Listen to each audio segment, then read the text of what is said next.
चुनाव के समय प्रधानमंत्री ने, होम मिनिस्टर ने और फाइनेंस मिनिस्टर ने स्टॉक मार्केट पर टिप्पणी दी। लोकसभा चुनाव में विपक्ष की हार की हताशा से अभी तक शायद राहुल गांधी जी उभरे नहीं हैं।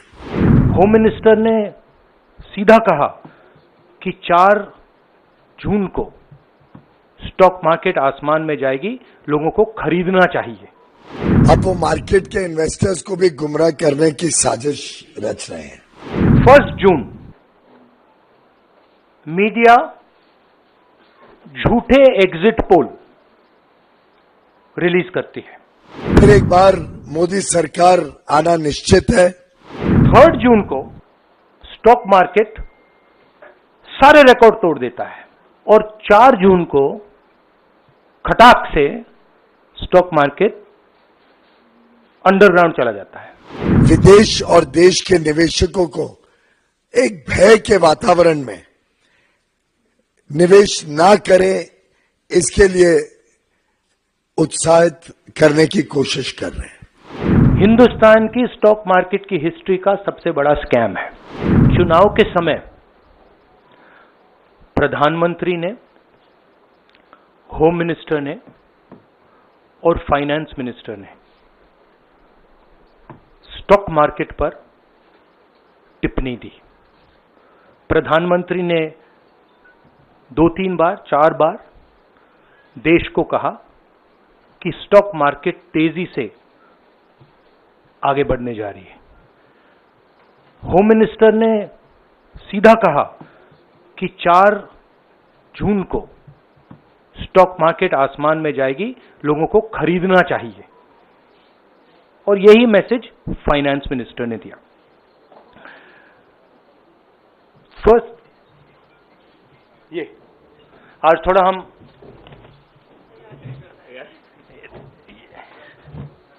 तो ये क्रोनोलॉजी है। अमित शाह कहते हैं बाय शेयर्स बिफोर 4 जून। 19 में नरेंद्र मोदी जी कहते हैं stock market will break records on June 4। फिर 28 मई को रिपीट करते हैं। 1 जून मीडिया झूठे एग्जिट पोल रिलीज करती है। बीजेपी का ऑफिशियल जो इंटरनल सर्वे था वो उनको 220 सीट दे रहा था। तो ये इंफॉर्मेशन बीजेपी के लीडर्स के पास था।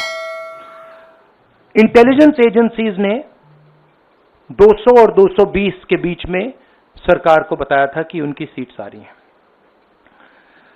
3 जून को स्टॉक मार्केट सारे रिकॉर्ड तोड़ देता है और 4 जून को खटाक से स्टॉक मार्केट अंडरग्राउंड चला जाता है। अगला स्लाइड दिखाइए जरा। ये देखिए, 31 मई मैसिव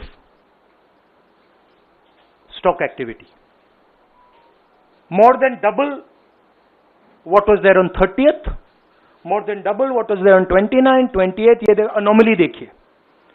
ये कौन लोग हैं? ये वो लोग हैं जो जानते हैं कि कोई ना कोई घपला हो रहा है। हजारों करोड़ रुपए यहां पे इन्वेस्ट हुए हैं। फॉरेन इन्वेस्टर्स ने इन्वेस्ट किए हैं और उसके बाद 30 लाख करोड़ रुपए का लॉस होता है। किसका लॉस होता है? रिटेल इन्वेस्टर्स का लॉस होता है।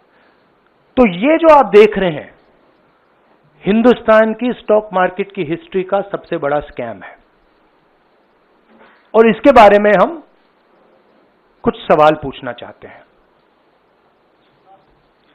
पहला सवाल, why did PM and HM give specific investment advice to the 5 crore families investing in the stock market? Is it their job to give investment advice? Second, why both interviews were given to the same media house owned by the same business group, which is also under SEBI investigation for manipulating stock market? Third, what is the connection between the BJP, the fake exit pollsters, and the dubious foreign investors who invested one day before the exit polls were announced and made a huge profit at the cost of 5 crore families? We demand a JPC into this. We are absolutely convinced that this is a scam.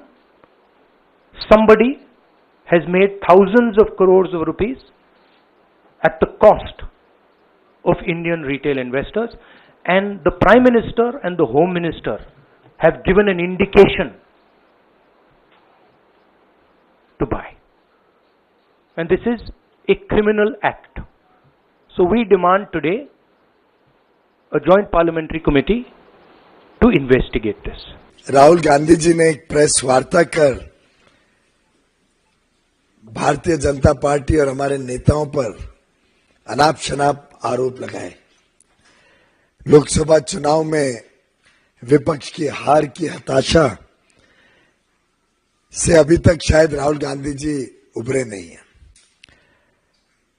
अब वो market के investors को भी गुमराह करने की साजिश रच रहे हैं। आज भारत दुनिया की 5वीं सबसे बड़ी अर्थव्यवस्था बन गई। कहा फ्रेजाइल 5 और आज top 5, fastest growing economy in the world. पूरी दुनिया इस बात को आज स्वीकार करती है। प्रधानमंत्री नरेंद्र मोदी जी ने देश को आश्वस्त किया है कि इस टर्म में देश विश्व की तीसरी सबसे बड़ी अर्थव्यवस्था बनने जा रही है। और यह साधारण उपलब्धि नहीं है, पूरा विश्व इसको गहराई से देख रहा है, बड़ी गंभीरता से देख रहा है, समझ रहा है कि ये आगे आने वाले दिनों में प्रधानमंत्री मोदी जी के नेतृत्व में होने जा रहा है।